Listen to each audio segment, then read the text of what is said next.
President Muhammadu Buhari has expressed belief that the Minister of Mine and Steel Development, Dr. Kayode Fayemi's track record in Ekiti State will boost his chance at the forthcoming governorship election. Buhari said this while congratulating the former governor for winning the All Progressive Congress ticket to contest the July 14, 2018 governorship election.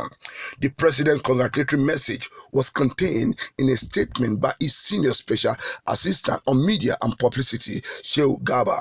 Buhari urged those who contested against Fayemi for the ticket to keep upholding the value and philosophy of the party by supporting the APC candidate in the forthcoming election.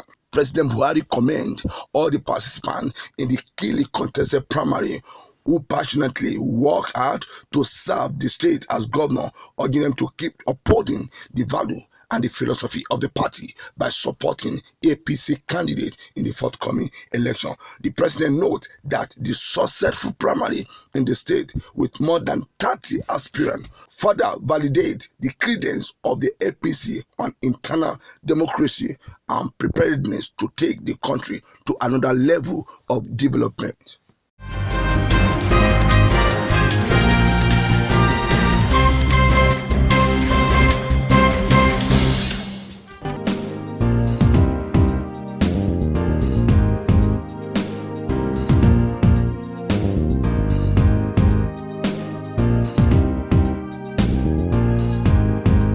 People's Democratic Party in Kaduna State on Sunday rejected the result of local government council elections, saying it will go to court to challenge the outcome of the poll. Result has it that the State Independent Electoral Commission had, through its local government returning officers, released some of the results, with the ruling All Progressive Congress winning in most of the local government areas as released so far. Chairman PDP Kaduna State Felix Hassan alleged that his party had been sustained going by the result released in 13 local government areas of the state, noting that the party would soon release its field result of the just concluded local government elections. He, however, appealed to the party supporters to remain calm, assuring that the party would follow legal means to address the injustice.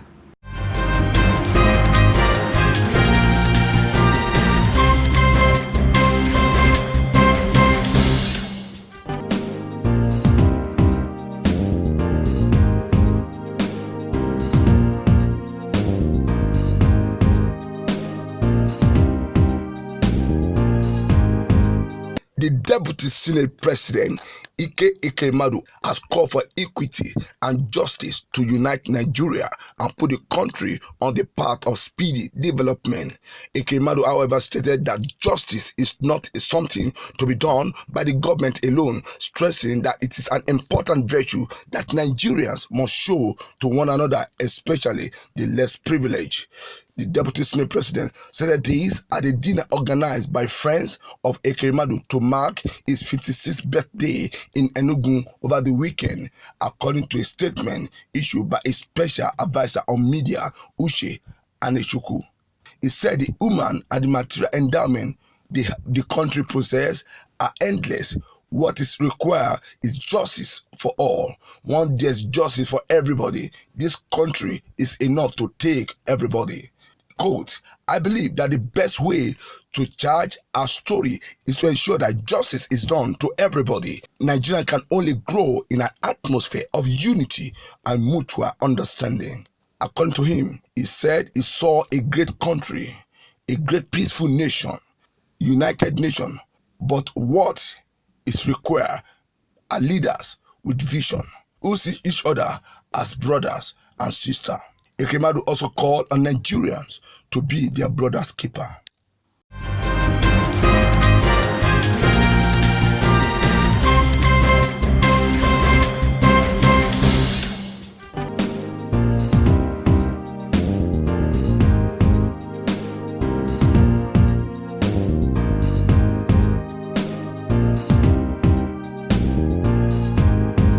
The kidnapped teenage student, Leah Shuraibu, on Monday marked her 15th birthday in the custody of Boko Haram. Ms. Shuraibu is the only one of the schoolgirls kidnapped from Dapchi still with the terror group Boko Haram. It is now almost 2 months since Nigerian government negotiated the release of 105 abducted Dapchi girls. About 110 students, including Ms. Shuaibu, were adopted from the government's Girls Technical College, Dapchi, Yobe State, after their school was attacked by Boko Haram on February 19, 2018. 4 days after their adoption, President Muhammadu Buhari promised to secure the safe return of all the abducted students. Mr. Buhari also vowed that his administration will ensure that the adopters of the Dapchi girls were apprehended and brought to justice. A month after their adoption, the federal government secured the release of 105 girls, while Leah Shuaibu stay in custody of Boko Haram to date.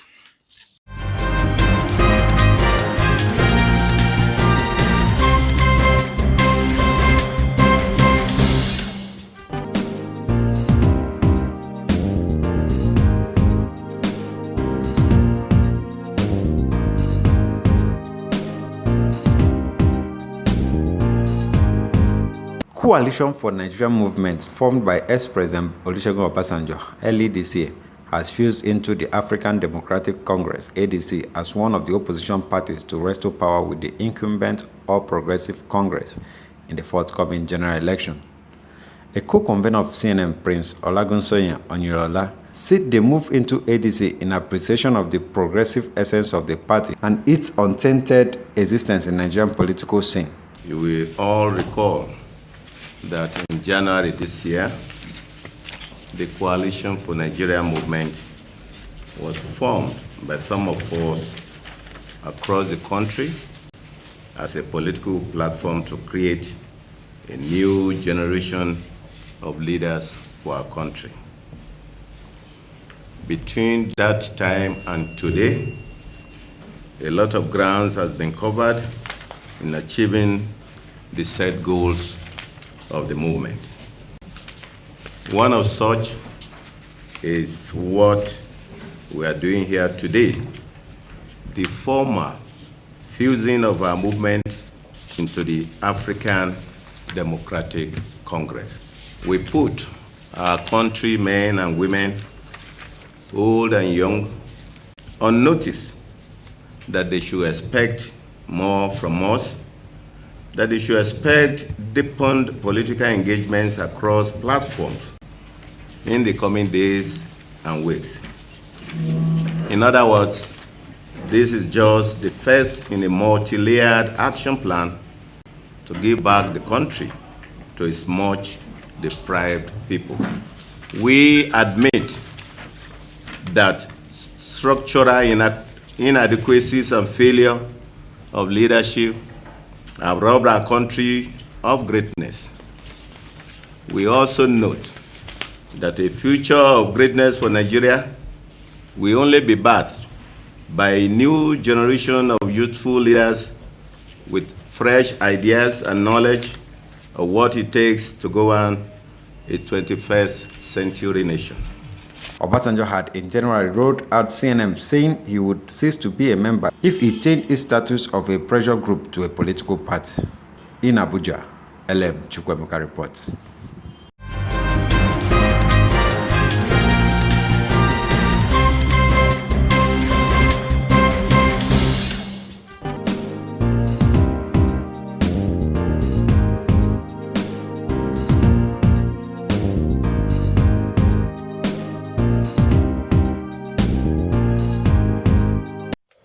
The Catholic Bishop Conference of Nigeria has fixed Tuesday, May 22nd as the day of protest for Catholic faithful across the country. The Catholic bishop said the protest will coincide with the burial of the 2 priests, 17 parishioners killed by the herdsmen during a morning mass at Gwea East local government area of Benue State. The directive to this was contained in an announcement made by the bishop in the Sunday's bulletin of the church and circulated to all dioceses of the church in the country. The announcement entitled Peaceful Demonstration. The bishop had directed that every diocese in Nigeria should organize a peaceful demonstration rally against the barbaric but intolerant killing of 2 priests and 17 others by the herdsmen last month in Benue State. The time for the protest, May 22nd, time 10 a.m. at the funeral for the innocent victim will be going on. According to the bishop, the details of how all the important solidarity action will take place in the diocese will be communicated through the parish priest. Every Christian and all men and women of goodwill are hereby called to participate. Also, in the demonstration of the solidarity with the victim of dastardly act, the Catholic Archdiocese of Lagos has perfected plan to hold a requiem mass for the 2 slain priests on Tuesday, May 22, 2018.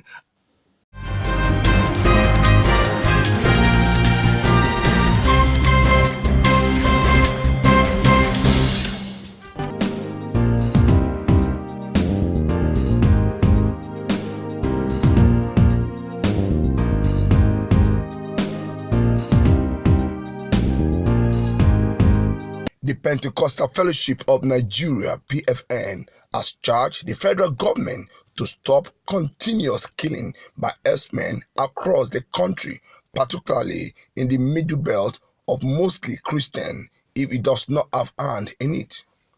PFN South House Vice Chairman Dr. Simeon Oka said this in a statement.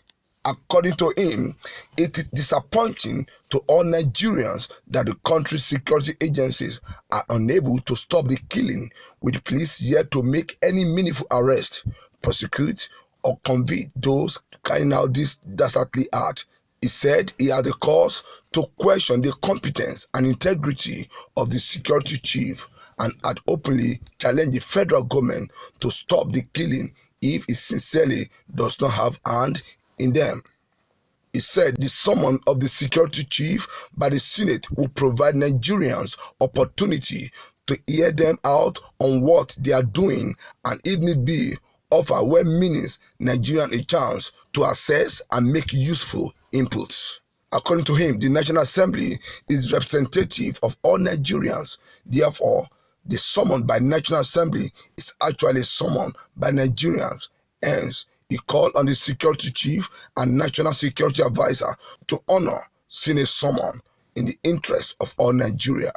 Taking a swipe at the Inspector General of Police, Ibrahim Idris, for failing to honor a similar invitation by the Senate.